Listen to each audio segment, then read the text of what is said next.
سبحانك لا علم لنا إلا ما علمتنا إنك أنت العليم الحكيم ولا حول ولا قوة إلا بالله العلي العظيم.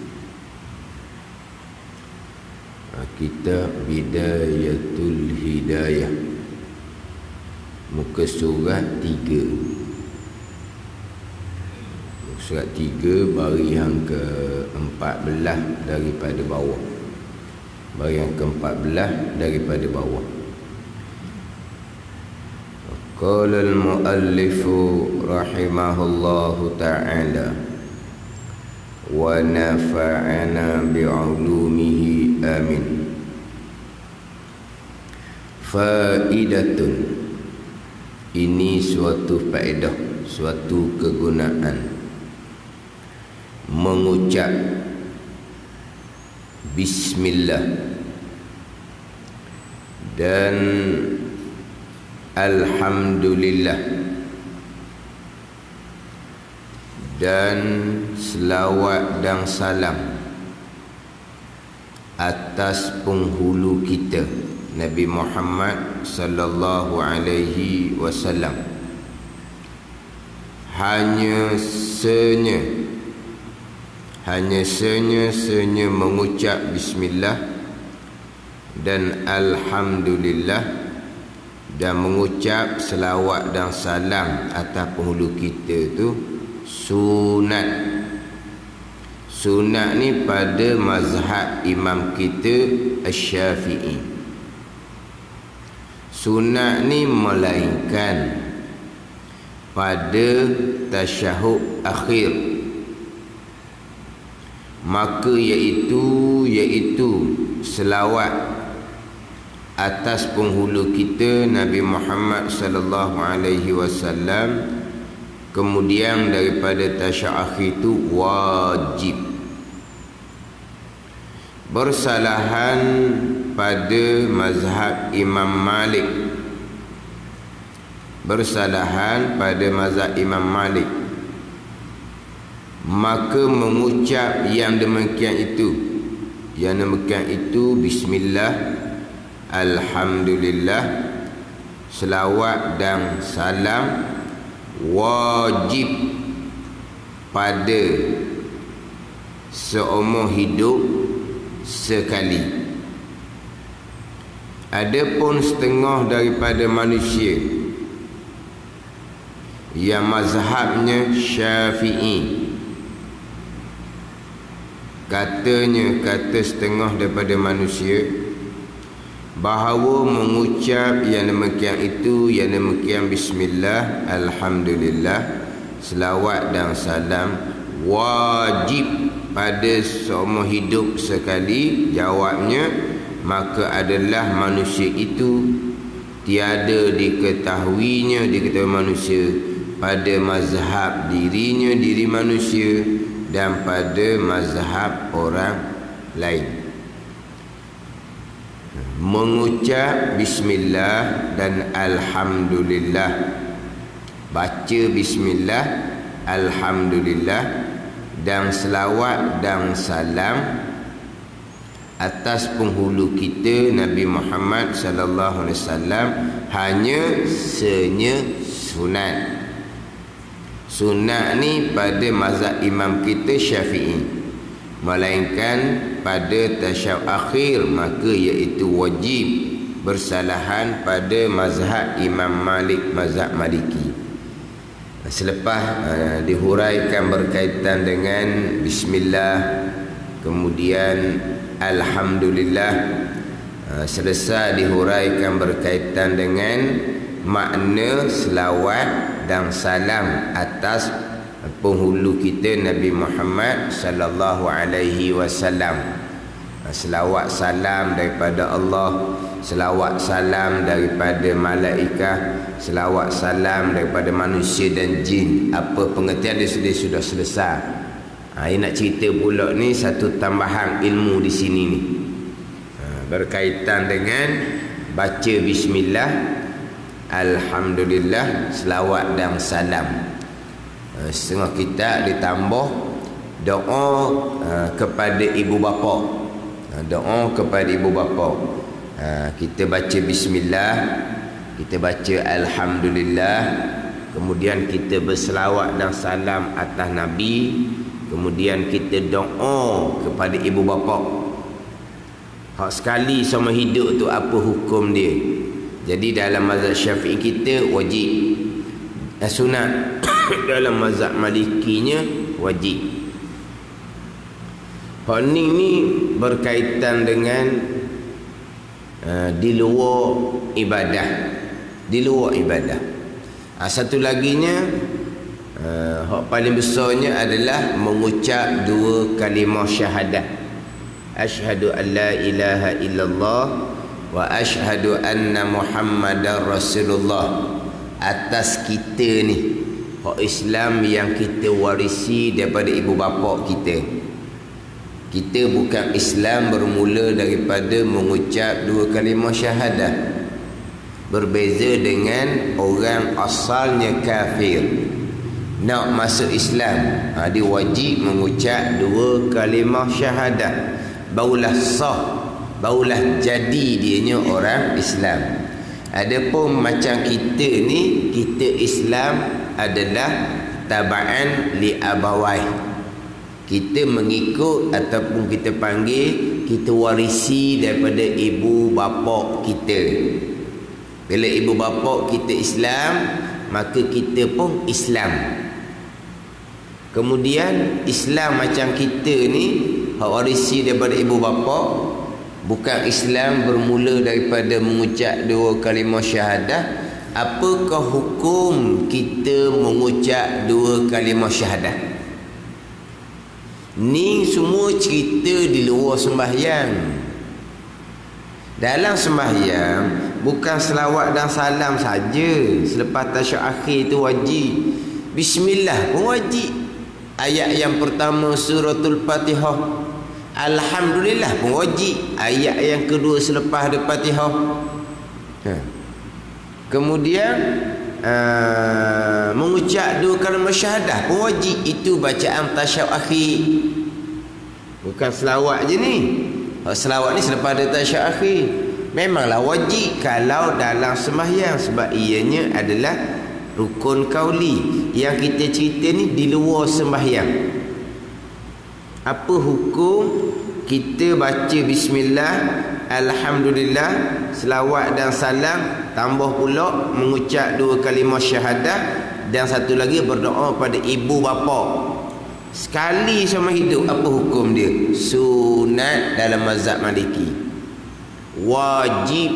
Sunat dalam mazhab Syafi'i, wajib dalam mazhab Maliki. Hak ni hak khas sekali sama hidup. Hak sama-sama ni sunat sama-sama. Mazhab Maliki pun sunat kita berselawat sama-sama ni hak luar ibadah. Hak tetap dah sekali sama hidup. Ada ni hak untuk sekali sama hidup tu.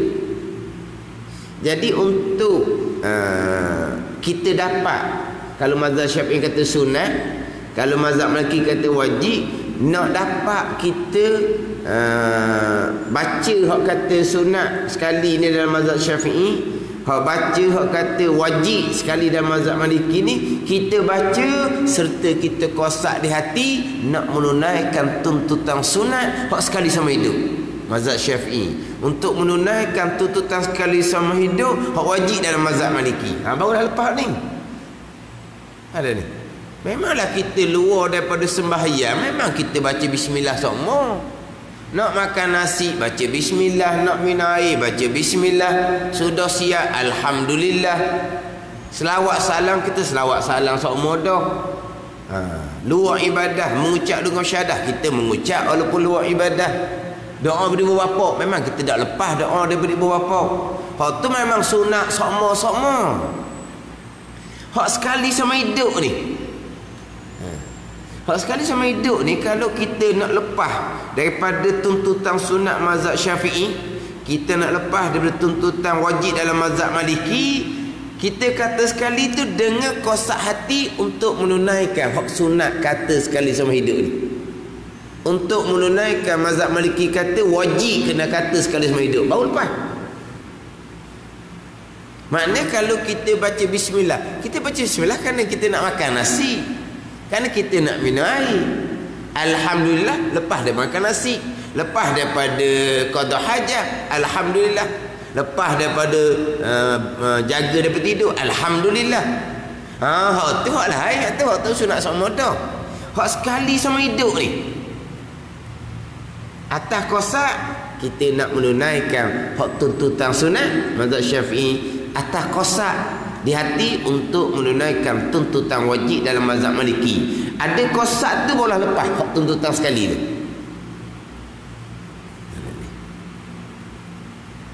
Hak ni tak masuk hak macam cerita minggu lepas. Hari Jumaat, malam Jumaat, sunat perbanyakkan selawat. Hak tu hak tetap dah tiap-tiap minggu. Ada tu tetap dah tiap minggu. Hak ni hak semata-mata sekali sama hidup. Kawan ni kita. Ada tak lagi kita baca bismillahirrahmanirrahim, bismillah sekurang-kurangnya, alhamdulillah sekurang-kurangnya, alhamdulillahirabbil alamin atau afdal. Kita pernah dak sekali semua hidup kita pun bismillahirrahmanirrahim. Kosak di hatinya nak lepas tuntutan mazhab Syafi'i kita hak kata sunat sekali semua hidup. Dan juga kita nak lepas dari tuntutan mazhab Maliki hak kata wajib sekali semua hidup. Pernah tak kita baca bismillahirrahmanirrahim kosak ni untuk sekali semua hidup ni? Kita baca alhamdulillahirabbil alamin, kosak di hati kitanya nak menunaikan tuntutan sunat kata hak sekali semua hidup, wajib kata mazhab Maliki hak sekali semua hidup. Kita pun berselawat sekali. Kita pun asyhadu an la ilaha illallah wa asyhadu anna muhammadar rasulullah. Kita kosak di hati nak menunaikan tuntutan sunat kena kata sekali semua hidup mazhab Syafi'i. Tuntutan wajib kena kata sekali semua hidup dalam mazhab Maliki. Pernah tak kita baca serta kita kosak untuk menunaikan hak tuntutan sekali semua hidup ni? Kalau tak pernah, kita dakwah lagi lah. Jangan duduk keliru dengan hak tetap hak sunat ni. Hak tetap sunat tu cerita lain. Hak ni hak sekali semua hidup atas kosak untuk menunaikan tuntutan ni.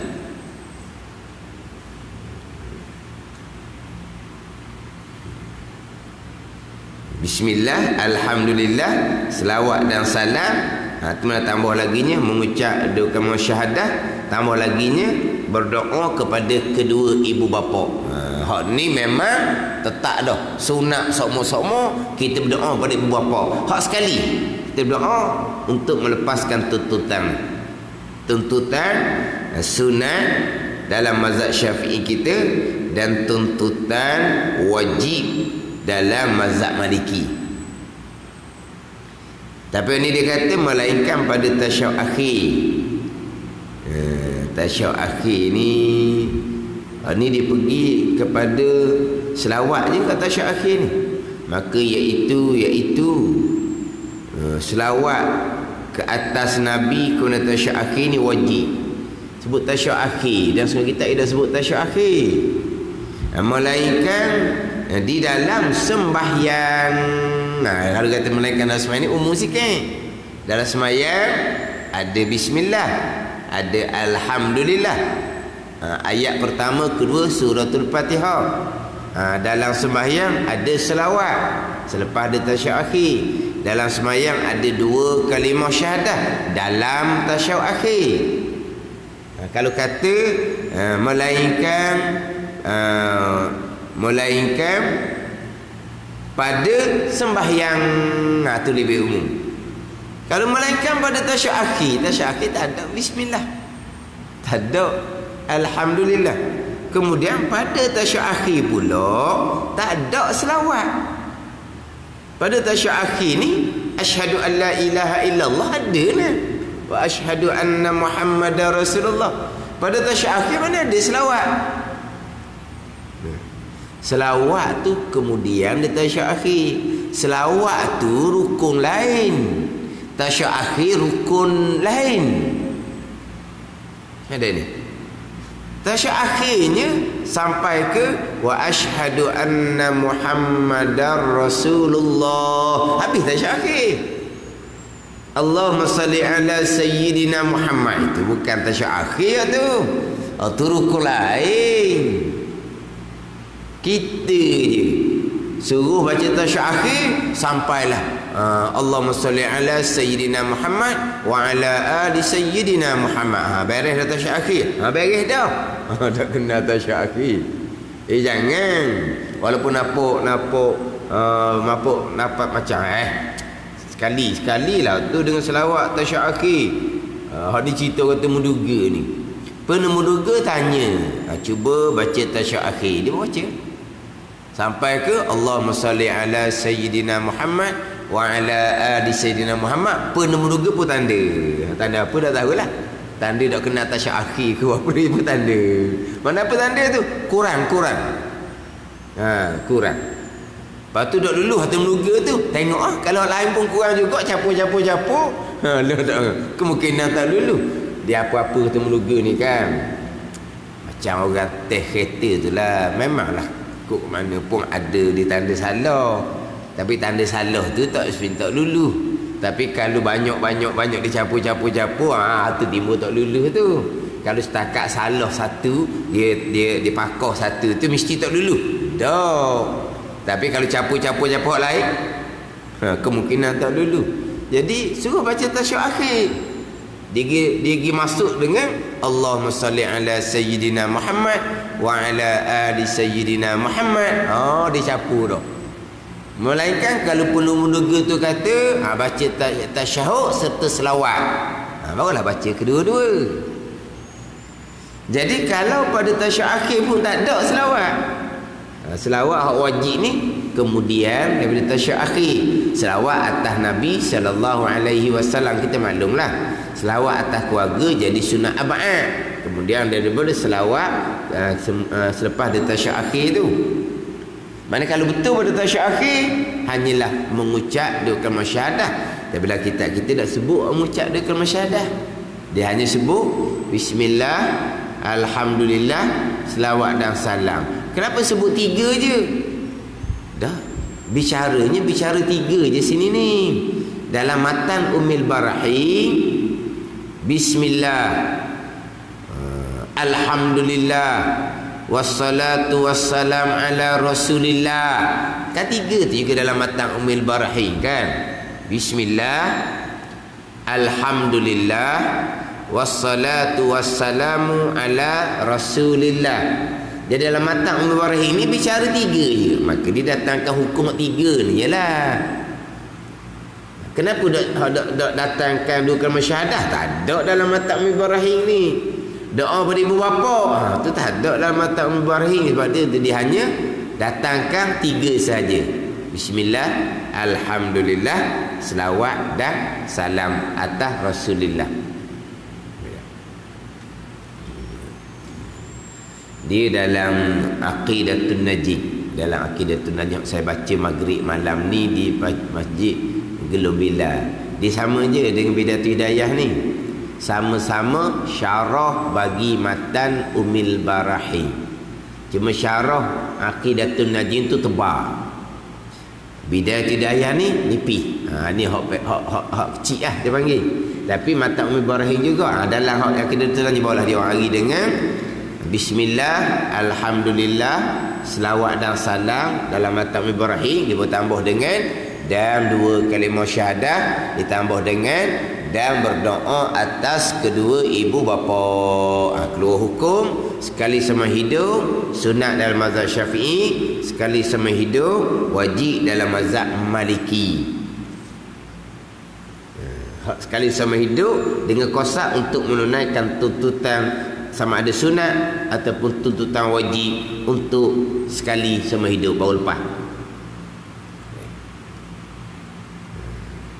Jadi termasuk kata sunat ni sekali sama hidup adalah mengucap 2 kalimah syahadah atas orang Islam yang warisi daripada ibu bapa. Sebab tu kalau kita ngaji dalam kitab Faridatul Fara'id, Apabila bicara rukun Islam yang pertama, mengucap dengan syahadah wajib atas orang kafir yang nak masuk Islam. Adapun atas orang Islam sunat juga sekali sama hidup. Tu dia dihurang gitu. Ada ni. Jadi rukun Islam pertama mengucap dengan syahadah, dia kata ini mengucap dengan syahadah wajib atas orang kafir apabila hendak masuk Islam. Atas orang Islam dahnya tak wajib lah, sebab dia sudah Islam warisi daripada ibu bapa. Jadi kata dua kalimah syahadah di luar ibadah, luar sembahyang ni sunat, bukan wajib. Cuma yang jadi muskil sedikit kalau kita pergi kepada hak mengucap dua kalimah syahadah, hukumnya sunat. Bukan dalam sembahyang ni hak tu tetap dah rukun qauli. Bukan bicara dalam azan dan iqamah. Itu lafaz azan dan iqamah tu tak ada dua kalimah syahadah tu, tak sah azan, tak sah iqamah. Itu bicara ibadah. Hak di luar ibadah ni mengucap dua kalimah syahadah hukumnya adalah sunat juga, tidak wajib atas kita orang Islam yang kita warisi daripada ibu bapa. Jadi apabila mengucap ni sunat, tiba-tiba kalau kita tengok dalam kitab, hak paling besar sekali, kewajipan yang paling besar sembahyang selepas dia mengucap dua kalimah syahadah. Hak yang ketiga tu ada kata puasa, ada kata zakat, ada kata haji, tu berkhilaf ulama. Terlepas daripada sembahyang, kita maklumlah selebih-lebih ibadah badan adalah sembahyang. Ibadah qalbi, ibadah hati, tu hak besar sekali, iman dan makrifah. Hak tu hak paling besar. Iman dan makrifah, tauhid tu paling besar sekali. Tapi cerita ibadah badan yang paling besar adalah sembahyang, tetapi selepas daripada dua kalimah syahadah. Jadi muskil lah. Sebab sembahyang memang wajib, mengucap dua kalimah syahadah hukumnya sunat. Kenapa jadi mengucap dua kalimah syahadah lebih besar daripada sembahyang? Hukumnya wajib, mengucap hukumnya sunat. Kalau mazhab Maliki kata wajib, wajib sekali je. Hak sembahyang ni wajib tiap-tiap waktu. Kenapa jadi sembahyang selepas dia mengucap dua kalimah syahadah? Hak lepas sembahyang tu bagai-bagai pandangan lah. Kata puasa, sebab puasa ni dia bergantung pada kesabaran. Hak Tuhan akan beri pahala sendiri tu. Tak ada had. Puasa lah hak nombor 2. Ada setengah pandangan zakat lah hak nombor 3 selepas dia sembahyang. Sebab apa? Sebab puasa ni untuk diri saja. Adapun zakat atas diri dan manfaat untuk orang ramai. Pula tu. Kan puasa kan, orang ramai boleh manfaat ke puasa kita? Orang ramai tak boleh manfaat. Tapi zakat ni atas diri satu dah. Kemudian zakat ni boleh bagi manfaat pada orang ramai. Kan? Jadi zakat lebih daripada puasa. Sebab zakat ni ibadah yang mutaaddi, ibadah yang beri manfaat ramai. Al-mutaaddi khairu minal qasir. Ibadah yang berbagi manfaat yang kepada orang lain ni lebih afdal daripada ibadah yang qasir, ibadah untuk diri kita sendiri. Ada ni. Ada contoh-contoh. Orang gotong royong sunat. Kita duduk berzikir sunat. Di masa yang sama lah ni. Mana afdal kita pergi gotong royong beramai dan kita berzikir? Afdal gotong royong lah. Sebab itu manfaat ramai. Sunat dan manfaat ramai. Kamu berzikir ni sunat tak ada manfaat ramai. Ada gitu. Jadi sekarang ni puasa ni untuk sendiri. Zakat untuk sendiri dan untuk orang ramai. Zakat lebih. Setengah pandangan kalau kata puasa tidak membabitkan duit, dia kata tidak membabitkan ibadah maliyah. Kalau zakat dia membabitkan ibadah maliyah harta, tapi tidak membabitkan badan. Adapun haji dua syaratnya apa ni? Man istata'a ilaihi sabila. Istita'ah ni kuasa. Kuasa ni mana kuasa ni? Kuasa ada duit, ibadah maliyah. Kemudian kuasa mana ni? Ada tenaga, orang terlantar, ada kuasa dia panggil. Jadi kalau kata puasa, tak ada kait dengan duit. Kalau kata zakat, betul duit, tapi tak kait dengan badan. Tapi kalau haji, dua-dua tu dia berkait dengan maliyah, harta, dan berkaitan dengan tubuh badan kita ni. Hajilah hak yang 3 lepas daripada sembahyang. Tu berkhilaf ulama. Tapi nak ceritanya rukun Islam belaka, memang hak besar belaka. Besar belaka tu tak besar ada. Tapi besar tak besar belaka pun dia ada nombor juga. Memang besar belaka. Semayang puasa sama besar. Semayang zakat sama besar. Semayang haji sama besar. Semayang besar sekali tu tiang agama. Memanglah besar belaka sebab rukun Islam. Tapi tak ada nak banding dengan semayang. Sebab semayang tu tiang agama. Jadi antara puasa zakat haji ni besar belaka. Tapi mana hak mengiringi sembahyang? Itu khilaf ulama.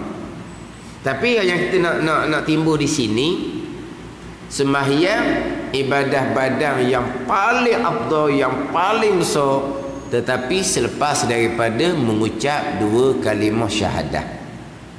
Tiba-tiba mengucap 2 kalimah syahadah hukumnya sunat.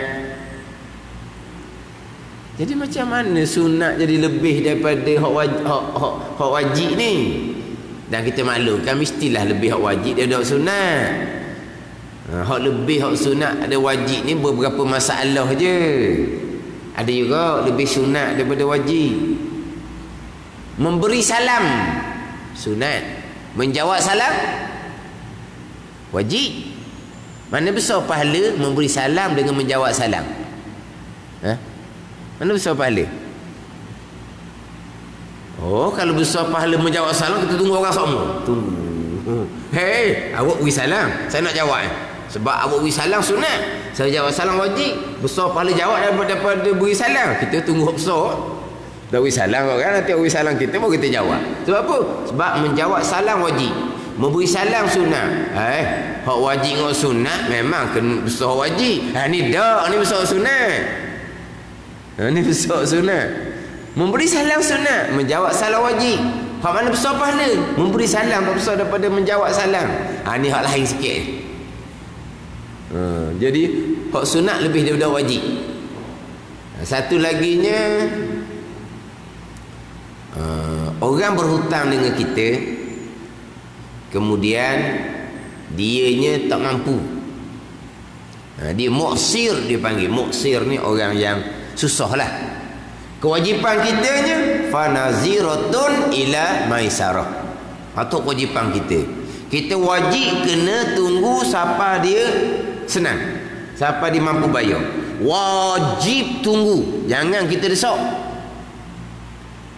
Ada ni. Kita desak dia, kita menjatuhkan air muka dia apa semua, haram atas kita. Kewajipan kitanya fanaziratun ila maisarah. Kita kena tunggu sampailah dia senang. Sebab dia muksir ni, dia susah ni. Dah hari tu janji nak bayar, pada tarikh sekian-sekian dia janji tu, dia ingatkan dia boleh bayar.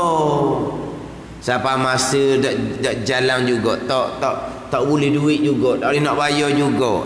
Maka dia susah, dia panggil. Maka wajib kita kena tunggu. Beri hutang ni besar pahala, tapi besar dia punya cubaan dia. Beri hutang ni besar pahala. Kita beri ke orang sedekah, orang tak ada minta pun kita beri, besar dah pahala. Orang berhutang ni orang terdesak, kita tolong dia, lagi besar pahala ni. Ni kita nampak budak-budak ke, kita nampak orang susah ke, dia tak ada meminta, tapi kita pun beri duit, besar pahala tu.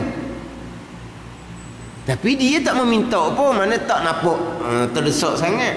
Orang berhutang ni terdesak, kita beri hutang tolong dia, besar pahala. Tapi besarlah dia punya ujian dia. Ada orang yang berhutang tu, ada orang hak memang disengaja. Ada orang yang memang dia tak mampu nak bayar, tak sengaja. Ni ujian belah kita lah pula ni, kena sabarlah. Kena. Kita wajib kena tunggu dia senang, wajib. Tapi nampak gaya bila nak senang dia je, nampak kau berat ada. Kau mana? Kau mepeh. Ada mepeh? Mepeh tau. Mepeh. Kau mepeh ada.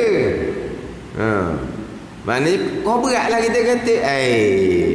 Nak tunggu senang bila ni? Wah, tetap wajib tunggu senang. Kalau kita perhalalkan, apa hukum? Sunat. Sunat kita perhalalkan. Gini ya. Pakai hutang tu awak ayah bayar lah. Saya halalkan, saya beri kawak tu lah. Awak ayah bayar. Kita perhalalkan, kita pelepaskan, hukumnya sunat. Tunggu sampai masa dia senang, hukumnya wajib. Tamu tunggu ni, kita pakai nak beri terus lah. Ayo tunggu-tunggu, apa ni pala je. Jadi kita tamu tunggu, kita perhalalkan, hukumnya sunat. Ni tunggu wajib. Tapi kalau perhalalkan, hukum sunat. Antara dua ni mana besar pahala? Memang kita nampak dah besar pahala, kita perhalalkan lah besar pahala. Tapi sunat perhalalkan. Tunggulah hak patutnya besar pahala, sebab lebih besar daripada perhalalkan, sebab tunggu wajib. Tak, sini besar sunat daripada hak wajib. Ni jarang-jarang lah. Kalau tidak memanglah besar hak wajib daripada sunat. Orang tak tanya dah. Takkan nak tanya lagi, mana besar pahala qabliyah subuh dengan sembahyang fardu subuh? Orang tanya gitu, nampak berat sangat tu. Nak tanya mana besar pahala qabliyah subuh dengan sembahyang fardu subuh? Orang tanya gitu.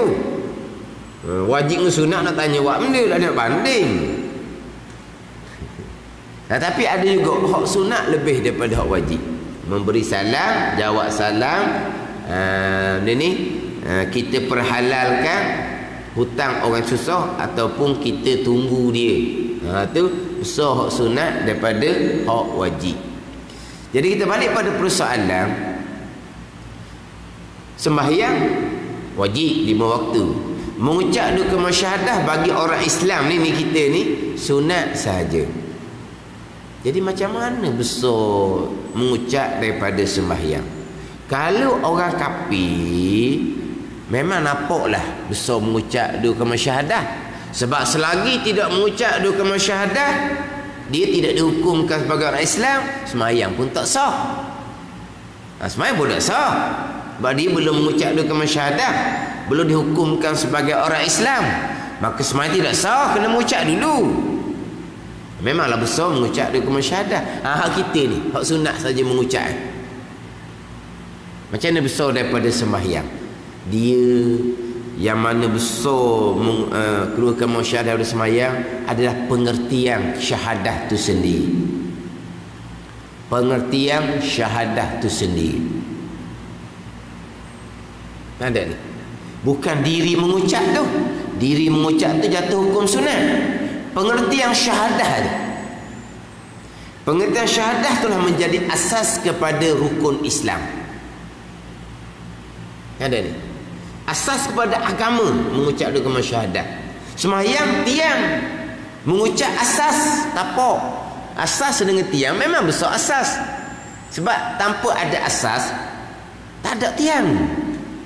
Nak ada tiang kena ada asas. Asas kepada rukun Islam, asas pada agama adalah dua kalimah syahadah. Pengertian dia menyebut, mengucap dengan lidah, hukumnya sunat. Tapi pengertian dia tu, apa pengertian dua kalimah syahadah? Orang tua-tua ni dua kalimah syahadah ni dia bahas sungguh-sungguh. Apa dia syarat syahadah, apa dia rukun syahadah, apa dia pengertian syahadah, dia bahas sungguh-sungguh. Sebab apa? Besar tak besar dia kalimah syahadah. Tadilah orang kafir nak masuk Islam bukan baca benda lain. Nak masuk Islam, kamu kena baca Qul Huwallah. Nak masuk Islam, kamu kena baca Al-Fatihah. Tidak. Kamu mengucap dua kalimah syahadah. Faham tak ni? Mengucap dua kalimah syahadah serta beriman dengan apa yang diucap, mati saat tu juga syurga lalu dah dianya. Sebelum tu kalau mati kafir, bukan neraka, kekal neraka selama-lamanya. Bukan setakat neraka macam orang mukmin yang berdosa, neraka jahanam. Atau neraka tak kekal. Ni kalau mati kafir kok kekal neraka selama-lamanya. Mengucap dua kalimah syahadah serta hati membenarkan akan apa yang diucap, orang Islam yang beriman mati saat tu juga syurga. Nak ceritanya besarnya dua kalimah syahadah. Orang kafir nak masuk Islam tak ada kena baca lain, dia kena mengucap dua kalimah syahadah. Sebab apa? Sebab dua kalimah syahadah ni asas kepada agama. Penyaksian yang pertama, asyhadu an la ilaha illallah. Penyaksian bahawa tiada Tuhan melainkan Allah. Allah jua Tuhan. Tidak ada Tuhan yang lain. Bila Allah jua Tuhan, segala ketetapan Allah kita akan terima bulat-bulat tanpa ada persoalan. Sebab apa kita tidak ada persoalan? Kenapa kita terima bulat-bulat? Allah jua Tuhan. Ada ni. Maka kita tidak ada pilihan. Kita kena terima bulat-bulat ketetapan Allah Subhanahu wa taala. Bab ibadah ke, bab muamalah ke, bab munakahat ke, bab janayat ke, sama sahaja. Itu ketetapan Allah. Kita kena terima bulat-bulat sebagai orang Islam, dan hati kena percaya sepenuhnya pada hukum agama Allah sebagai orang yang beriman. Sama je, ibadah, muamalah, munakahat, janayat, sama sahaja hukum Allah, ketetapan Allah Subhanahu wa taala. Dalam syahadah kita hanya Allah jua Tuhan. Nak lari ke mana lagi kita? Itu dia pengertian syahadah. Syahadah yang kedua, penyaksian bahawa Nabi Muhammad utusan Allah. Jadi apa Nabi bawa tu mari daripada mana? Mari daripada Allah. Bila mari daripada Allah, ke mana lagi kita? Terima bulat-bulat segala ketetapan Allah. Itu orang Islam. Barulah sah sembahyang, barulah sah puasa, sah zakat, sah haji. Sebab tu besar syahadah daripada sembahyang. Bukan mengucap yang hukumnya sunat tu, pengertian dia. Ya, pengertian dia. Kalau kita faham pengertian syahadah, kita fahamlah bab Islam, bab iman, bab penerimaan kita orang muslim ni. Musliman wa ma ana minal musyrikin.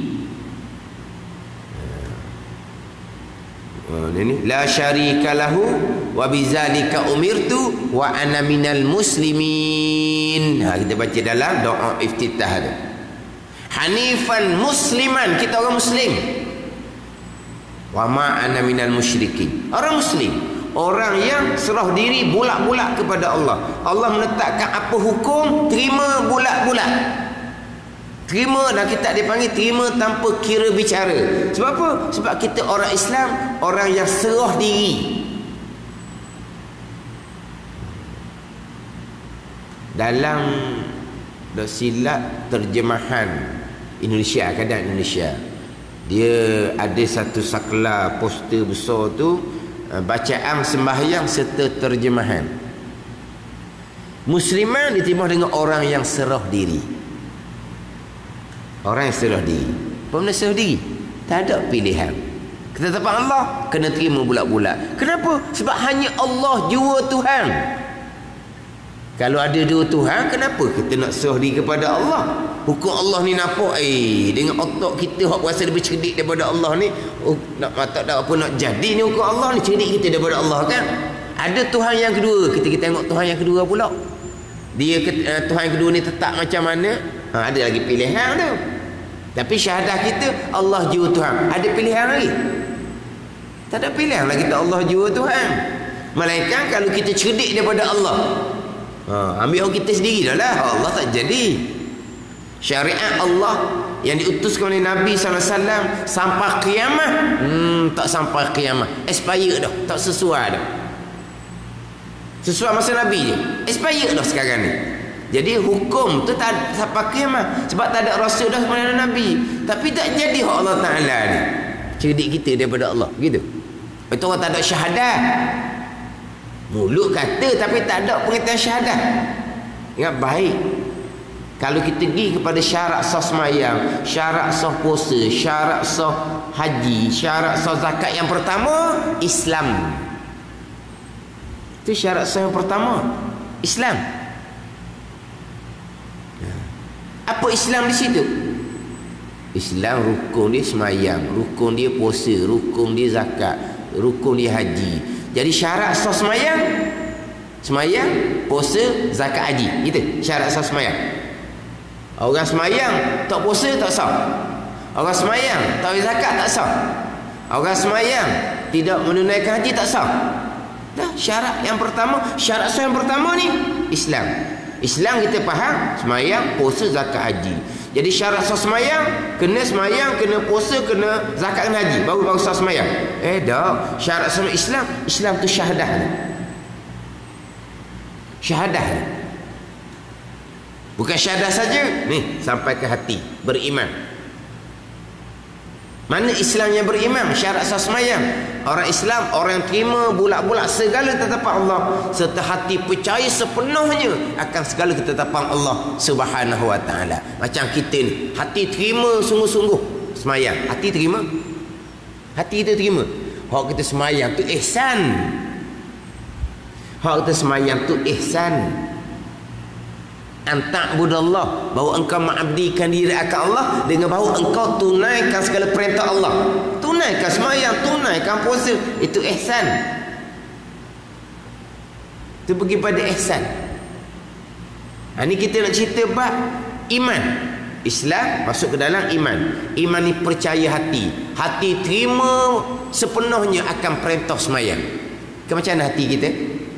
Perintah sembahyang kita terima tak? Ada tak di hati kita, apalah sembahyang ni 5 kali, waktu pula tetap. Lepas tu pula sembahyang pula, kenapalah rakaat ada 2, ada 3, ada 4, pelik tak mau terima tak ada. Sikit tak ada di hati kita. Sembahyang ni rokok okey lagi, sujud menungging 2 kali pula, apa benda kerja ni? Hati kita terima bulat-bulat. Itu orang Islam yang beriman.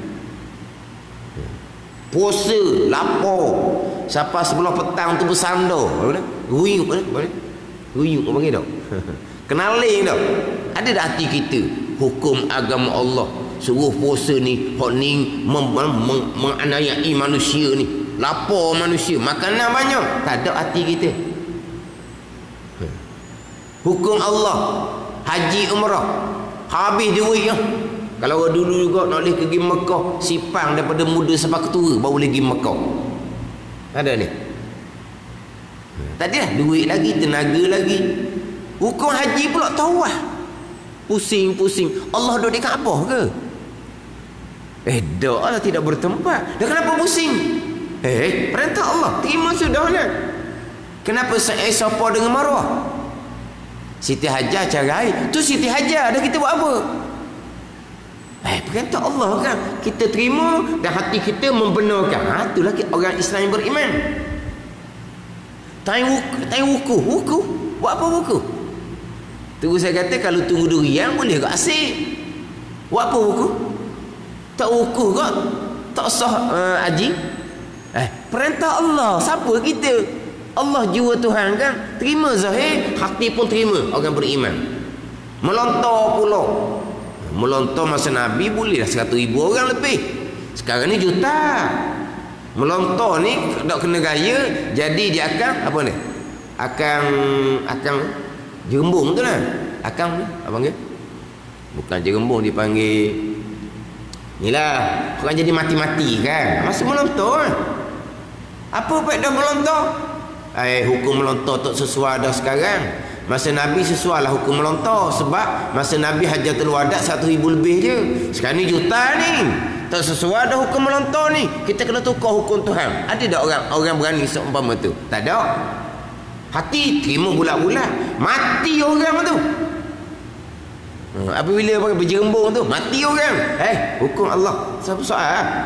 Mudarat ni mati orang kena ubah. Siapa kita? Itu hukum Allah. Orang Islam yang ada syahadah kena terima bulat-bulat. Orang yang beriman hati terima sepenuhnya. Tapi kenapa semayang, puasa, haji? Apa kerana? Kita tak nak jawab. Tapi kenapa kita terima zahir? Kenapa hati kita terima sepenuhnya? Sebab kita ada syahadah. Bak muamalah. Tu nampaklah. Kalau tak ada muamalah, jual beli tak ada, kita nak hidup macam mana? Kita pun akan terima bak muamalah. Bak munakahat. Kalau tak ada bak munakahat, jadi binatang lah kita je. Ada nikah kahwin, ada bak nafkah, ada bak tolak, ada bak iddah. Dalam bak munakahat kita boleh cerita. Sebab apa ada bak nikah? Sebab apa ada bak nafkah? Dah. Nafkah tu wajib sebab kita berumah tangga, isteri anak tanggungjawab kita. Ada bak tolak, bak cerai. Dah tahu nak pergi dah. Nak pasal buat apa lagi? Jadi berkelahi, jadi mudarat pula. Bercerai, berpisah. Ada iddah. Apa lepas bercerai ada iddah? Kalau tidak, kalau lepas bercerai boleh nikah lain selalu, nanti hamil kan, berbuk mana ayah lagi kan. Mana kita boleh cerita sebab dia. Semayang, kenapa semayang 5 kali? Ada yang boleh jawab. Kenapa rakaat berbeza? Tak ada boleh jawab. Kita boleh terima. Kalau bab munakah lagi boleh terima. Bab janayah sama lah. Hukum untuk menyelamatkan masyarakat. Menyelamatnya ke mana? Orang jahat tak akan berani buat jahat. Dia nak selamat masyarakat. Ada ni. Dalam hukum janayah ada bab dia, contohnya dalam bab janayah ada bab dia. Bunuh dengan sengaja, bunuh balas, keluarga maafkan 100 ekor unta. Bunuh dengan tak sengaja, setakat tumbuk tapi mati ada ni dia 100 ekor unta. Ini bukan berkait dengan bunuh ni. Jadi tiba-tiba kita letak barang jatuh atas dia mati. Ni. Hak ni hak tersalah. Ada dia. Tanda ni. Tersalah macam mana? Macam bawa kereta. Bawa kereta bukan membunuh. Bawa kereta ni. Tanda ni. Tapi jadi kemalangan. Macam mana ni? Nyawa orang ni. Diaknya 100 ekor unta. Untuk siapa tu? Untuk keluarga si mati. Tambah yang mati ni pula tonggok keluarga. Sekarang ni ada 100 ekor unta. Kalau 1 ekor unta 10,000, juta dah. Dan sekarang ni boleh apa keluarga si mati? Keluarga si mati boleh apa? Orang bunuh orang, dimaafkan. Siapa yang maafkan? Keluarga si mati? Tidak, orang lain yang maafkan. Dan keluarga si mati boleh apa? Tak boleh apa-apa. Tapi kalau hukum agama, keluarga si mati boleh maafkan. Orang yang membunuh tadi itu lepas daripada hukum bunuh, tapi kena bayar 100 ekor unta. Keluarga si mati boleh pampasan. Sekarang orang lain yang maafkan, yang tak ada kena-kena dengan keluarga si mati. Keluarga si mati khising. Tapi hukum agama Allah, ni akal kita boleh nampak hukum agama Allah. Tapi kalau semayang, puasa, zakat, haji, akal tak boleh nak nampak kok mana pun kita boleh terima. Sama dalam hukum janayah. Kisas. Kalau cedera, cedera balah. Cedera balah. Kita tetok putus telinga, telinga kita putus. Kita tetok putus tangan, tangan kita putus. Ada ni. Jadi berani tak nak tetok orang? Tak berani lah, sebab kita akan kena yang sama. Ada ni. Atau kisas. Cedera tadi pula, kalau putus tangan, maafkan. Berapa nak kena bayar dia? Nak kena bayar dia. Kalau kata katak kepala, pecah kepala, kena bayar dia 5 ekor unta. Tumbuk, patah gigi dia. Jadi ropong, disenyum ropong, patah gigi, tumbuk dia orang, 5 ekor unta kena bayar. 5 ekor unta ni 50,000. Siapa berani nak tumbuk orang? Ada ni. Mana hukum ni menyelamatkan masyarakat. Ada ni. Orang yang ada syahadah, orang yang beriman, orang yang ada syahadah dia akan terima bulat-bulat. Orang beriman hati ni terima sepenuhnya, bunga di hati. Kita buat hukum agama Allah, hukum ibadah ke, muamalah ke, munakahat ke, janayah ke, ni orang beriman, bunga di hati. Tapi kalau hati main kita kena muhasabah. Itu hukum agama Allah, Al-Quranul Karim. Yang kita nampak hanya semayang, aqimus solah. Tuhan kata, diri oleh kamu akan sembahyang. Perintah Quran tu dah, faqta'u aydiyahuma, potong oleh kamu akan kedua tangan pencuri. Perintah Al-Quran dengan amar. Al-Quran yang sama, perintah Allah yang sama. Kenapa penerimaan kita berbeza? Sembahyang kita terima sepenuhnya. Baby faqta'u aydiyahuma, tak boleh lah, begitulah, beginilah. Pandai kita pula daripada Allah je. Ini cerita bab Islam dengan iman ni. Ini untung nasib masing-masing di hari akhirat. Islam iman, untung nasib masing-masing di hari akhirat. Zahir boleh buat belaka, semayang boleh buat, puasa boleh buat, zakat pergi Mekah boleh buat. Zahir. Islam dengan iman ni macam mana? Sebab apa? Syarat nak sah ibadah kita Islam. Syahadah kita tu kena kemat. Penerimaan kita tu kena kemat.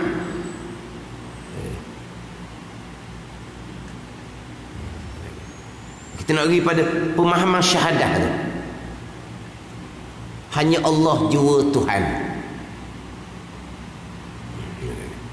Kita akan terima bulat-bulat sekali dapat Allah. Kalau tak faham syahadah ni timbul ni. Saya tak ambuh duk fikir banyak-banyak. Saya nak beramal apa yang ada dalam rukun Islam sahaja, dia kata. Dia tak ambuh buat janayah. Dia hanya nak beramal yang ada dalam rukun Islam saja. Saya nak semayang, saya nak puasa, saya nak zakat, saya nak haji. Janayah tak ada dalam rukun Islam. Rukun Islam tak ada bab janayah. Saya tak mahulah bab janayah ni, sebab tak ada rukun Islam. Dan rukun Islam ada tak bab munakahat? Tak ada. Kenapa kamu berkahwin? Kalau setakat nak ada anak, tak berkahwin pun boleh anak juga.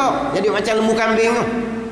Dan dia kata dia nak beramal yang ada rukun Islam saja. Semayang, puasa, zakat, haji. Janayah, hudud kisah tak ada rukun Islam.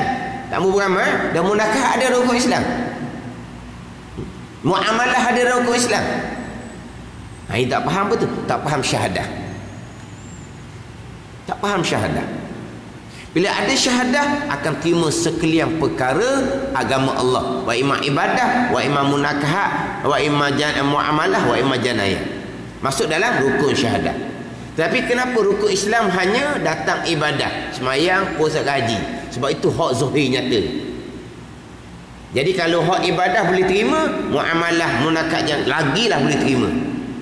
Tapi pokok pangkalnya syahadah. Itu pokok pangkal. Syahadah tu pokok pangkal. Sebab tu syahadah lebih besar daripada sembahyang. Mengucap dua kalimat syahadah sunat.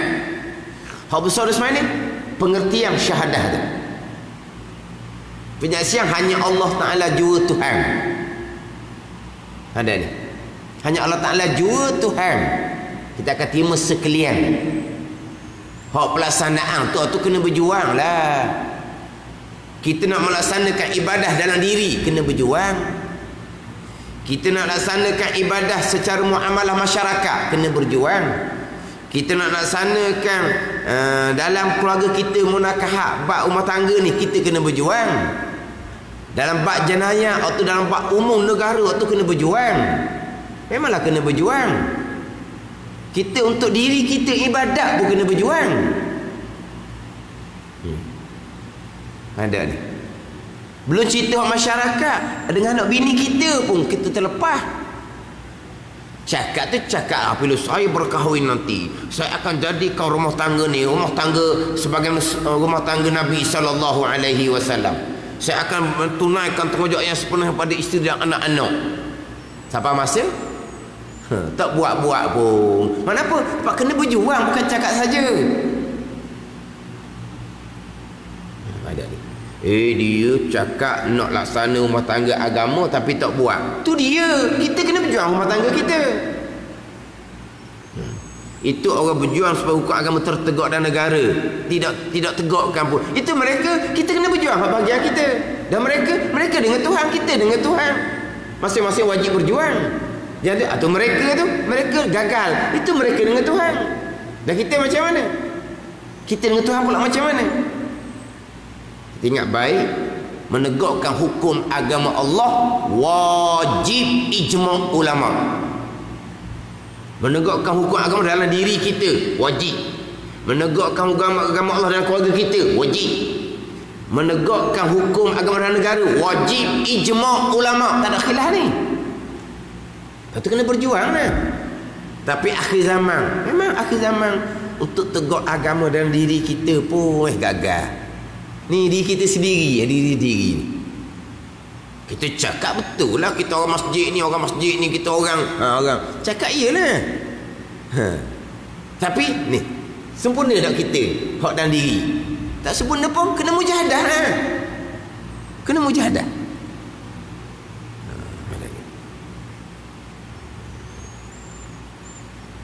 Tertegaknya pelaksanaan itu ihsan. Ni Islam, syahadah. Pengertian syahadah ni. Pengertian syahadah ni hak lebih besar daripada sembahyang. Mengucap dua kalimah syahadah, mazhab Syafi'i sunat sekali seumur hidup, mazhab Maliki wajib sekali seumur hidup. Hak waktu lain-lain tu hukumnya sunat mengucap dua kalimah syahadah di luar ibadah. Tapi kata lebih besar dari sembahyang adalah pengertian syahadah tu sendiri. Tapi sini dia hanya cerita bab bismillah, alhamdulillah, sallallahu alaihi wasallam, sebab mata Umi Ibrahim hanya bismillah, alhamdulillah, wassalatu wassalam ala rasulillah. Dan kita lagi ditambah dengan dua kalimah syahadah dan doa pada ibu bapa. Sekali semua hidup wajib dalam mazhab Syafi'i, sunat dalam mazhab Syafi'i, wajib dalam mazhab Maliki. Adapun setengah daripada manusia ni ulama lah ni. Ni sindir.